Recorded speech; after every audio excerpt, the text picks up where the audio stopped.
Well, a raft of tariffs announced by the United States and the subsequent pause have now caused panic in markets as investors are gripped by uncertainty. And termed Liberation Day, U.S. President Donald Trump earlier this month announced what he called reciprocal tariffs, sending shockwaves through the global trading system and financial markets. He has, however, paused the implementation of these reciprocal tariffs for 90 days, except, of course, for China, which retaliated against United States tariffs. Import tariffs are taxes imposed by a government on goods from other countries. They are basically extra costs added to products from other countries when they enter the country. Amongst others, import tariffs are often used to raise revenue for government, protect local industries, and regulate trade. They can lead to an increase in prices for locals, limit competition, and may spark trade wars, as it's done in the case of the United States and China. Honorary Professor at Wits University, Yane Rousseau, says he's never seen anything like the developments of the past week. This is unknown in economic policy and economic theory, that a president of a large economy like the US, Mr. Trump, can announce a sharp tariff increase and then suspend it with no proper explanation.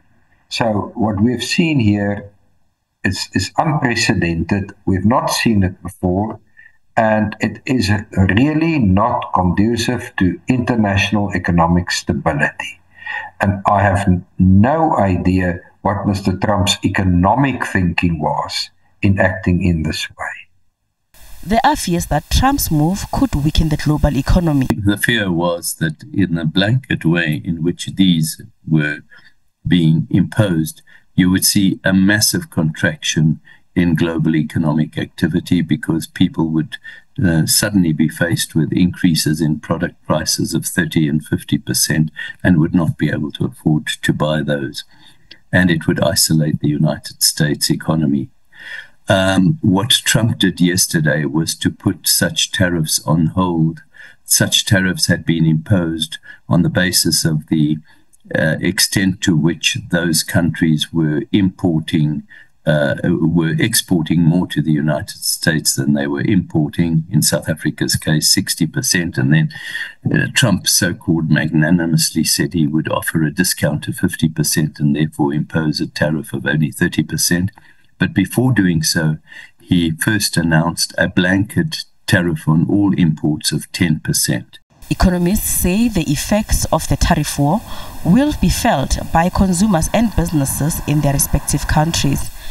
They say the U.S. citizens will pay more for goods imported from China and other countries, pushing up inflation. If, for example, consumers imported those Chinese goods directly, they would now have to pay 125% more for them, which is a tremendously punitive rate. In other words, if they were able to import an iPhone for $3,000, they would now have to pay around $7,500 or $7,000 for that iPhone. Tariffs imposed by any country, in the final analysis, results in higher prices for those goods in the country imposing the tariffs. Yes, some of the tariffs can be absorbed in the value chain from the producer to the distributor to the retailer, to the wholesaler to the retailer, let me say that. But inevitably, some of the tariff increase will flow through to the consumer in the form of higher prices, and that will push up inflation. So in the final analysis, the tariffs will be detrimental to U.S. consumers. The uncertainty in the markets has some believing a recession is possible in the United States. In an environment where there's, a lot of fears in the market, the U.S. economy traditionally gets seen as a safe haven. So people will buy the dollar, people will buy US treasuries, in which case, of course, when you're buying US treasuries, demand for US treasuries is increasing, so the value of US treasuries would increase, but the yield has an inverse relationship to that, so yields would be coming down as we see more and more bidding for US treasuries. So us seeing a little bit of a slippage of US treasuries speaks to people actually selling off a little bit of those, as well as it did correlate quite strongly with the US dollar itself, because as people disinvest, they would disinvest out of US treasuries, which are denominated in bonds.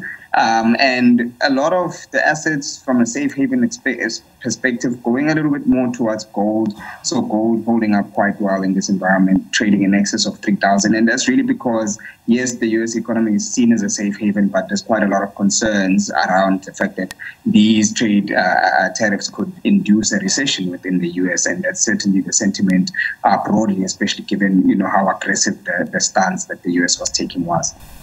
As things stand, nearly all nations face a 10% import tariff, with 25% levied on some products from Canada and Mexico. The 25% import tariff on steel, aluminium and foreign automobiles remains in place, while China faces a 145% import tariff duty, which was effected earlier in the week. At the close of the week, China retaliated by imposing a 125% import tariff on US goods. Gloria Sefako, SABC News, Johannesburg.